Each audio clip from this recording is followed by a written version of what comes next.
পৃথিবীর ইতিহাসে তথা ভারতবর্ষের ইতিহাসে এরকমভাবে অর্গানাইজ ওয়েতে গণতন্ত্রের গলা টিপে হত্যা করা আজ পর্যন্ত কোনোদিন হয়নি। বিজেপি যে কত বড় গণতন্ত্র বিরোধী একটা সংগঠন, গণতন্ত্র বিরোধী একটা সাম্প্রদায়িক দল, সেটা প্রমাণ হয়ে গেছে। বিজেপি সেন্ট্রাল ফোর্সকে ব্যবহার করে, ইলেকশন কমিশনকে ব্যবহার করে ইভিএমে কারচুপি করছে। বাংলা যদি 2026-এ ওরা জিততে না পারে, বাংলায় যদি বিজেপি সরকার গঠন না করতে পারে, বাংলার মুখ্যমন্ত্রী, বাংলার রায়বাগিনী মমতা বন্দ্যোপাধ্যায় 2029-এর মধ্যে বিজেপিকে সম্পূর্ণরূপে নাস্তানাবুদ করে দিতে চলেছে ভারতবর্ষের বুক থেকে। এসআইআর বিজেপির জন্য সব থেকে বড় হিস্টোরিক্যাল পলিটিক্যাল ব্লান্ডার হতে চলেছে। এসআইআর সম্পূর্ণ জনগণ বিরোধী, মানুষ বিরোধী, গণতন্ত্র বিরোধী একটা প্রকল্প, সেটা প্রমাণ হয়ে গেছে। মানুষ এসআইআর এর বিরুদ্ধে, গণতন্ত্রের পক্ষে, স্বৈরাচারের বিরুদ্ধে ভোট দিয়েছে। দাদা, একের পর এক প্রার্থীর অভিযোগ যে স্ট্রং রুম খুলে বিজেপি এসব কারচুপি করছে। আমরা দেখছি শ্রেয়া পান্ডে, আমরা দেখছি কুণাল ঘোষ, কি বলবেন? প্রথম কথা হচ্ছে, আমরা বলেইছিলাম যে বিজেপি হচ্ছে বাঙালি কোনোদিনই হতে পারবে না, আর বাঙালি কোনোদিনই বিজেপি হতে পারবে না। ওরা বাঙালির সেন্টিমেন্ট না বুঝে, বাংলার বর্তমান পরিস্থিতি না বুঝে, ওরা ভেবেছিল এখানে সাম্প্রদায়িক দাঙ্গা লাগিয়ে, সাম্প্রদায়িকতা ছড়িয়ে, মানুষের মধ্যে বিভেদ সৃষ্টি করে, হিন্দু মুসলমান লাগিয়ে এসআইআর করে হচ্ছে বিজেপি বিরোধী গণতন্ত্রের পক্ষে যে ভোটাররা আছে তাদের নাম বাদ দিয়ে বাংলায় ক্ষমতায় আসবে। কিন্তু বর্তমানে ওরা খুব ভালোভাবে বুঝতে পেরে গেছে যে এসআইআর বিজেপির জন্য সব থেকে বড় হিস্টোরিক্যাল পলিটিক্যাল ব্লান্ডার হতে চলেছে। এসআইআর সম্পূর্ণ জনগণ বিরোধী, মানুষ বিরোধী, গণতন্ত্র বিরোধী একটা প্রকল্প, সেটা প্রমাণ হয়ে গেছে। মানুষ এসআইআর এর বিরুদ্ধে, গণতন্ত্রের পক্ষে, স্বৈরাচারের বিরুদ্ধে ভোট দিয়েছে। সেই জন্য বিজেপি সম্পূর্ণভাবে বুঝতে পেরে গেছে যে ওরা যে জুমলা দিয়ে অন্যান্য রাজ্যে যে জায়গায় ক্ষমতায় এসেছে বিজেপি ভারতবর্ষের, বাংলায় কোনোভাবেই বাঙালিকে জুমলা দিয়ে কোনোভাবেই ওরা ক্ষমতায় আসতে পারবে না। 4 মে বিজেপি সম্পূর্ণরূপে পরাজিত হচ্ছে এবং গণতন্ত্রের জয় হচ্ছে। নজিরবিহীন ভোট হয়েছে, যেখানে 95%-এর ওপর ভোটিং হয়েছে, 95% মানুষ ভোট দিয়েছে, নজিরবিহীন ভোট দিয়েছে। সেইখানে ওরা সম্পূর্ণভাবে জেনে গেছে যে মানুষ বিজেপিকে সম্পূর্ণরূপে নাস্তানাবুদ করে দিয়েছে।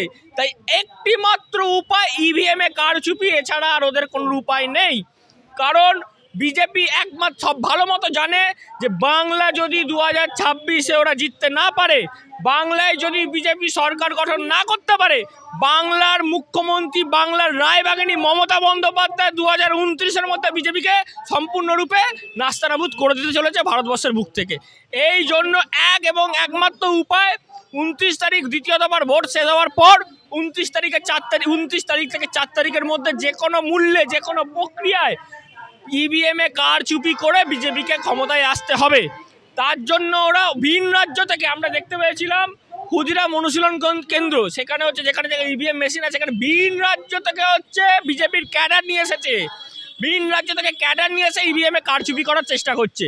এবং নিরাপত্তা কাকে দিচ্ছে? কে ওদেরকে? সেন্ট্রাল ফোর্স এবং নির্বাচন কমিশন, তারা হচ্ছে নিরাপত্তা দিচ্ছে ইভিএম কারচুপির জন্য। পৃথিবীর ইতিহাসে তথা ভারতবর্ষের ইতিহাসে এরকমভাবে অর্গানাইজ ওয়েতে গণতন্ত্রের গলা টিপে হত্যা করা আজ পর্যন্ত কোনোদিন হয়নি। বিজেপি যে কত বড় গণতন্ত্র বিরোধী একটা সংগঠন, গণতন্ত্র বিরোধী একটা সাম্প্রদায়িক দল, সেটা প্রমাণ হয়ে গেছে। বিজেপি সেন্ট্রাল ফোর্সকে ব্যবহার করে, ইলেকশন কমিশনকে ব্যবহার করে ইভিএমে কারচুপি করছে। এই গণতন্ত্রের ওপর আক্রমণ, এই বাংলার জনগণের ওপর আক্রমণ, বাংলার মানুষ এর ইঞ্চিতে ইঞ্চিতে জবাব নেবে। আমরা দেশবাদী গণমঞ্চের তরফ থেকে আজ ধর্নায় বসেছি।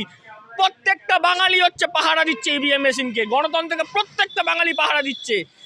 যেই বাঙালির, যেই মানুষকে হত্যা করে বিজেপি ক্ষমতায় আসতে চেয়েছে, প্রত্যেকের হত্যার এসআইআর লজিক্যাল ডিসক্রিমিনেশন নামে প্রত্যেকের হত্যার বাঙালির জবাব নেবে।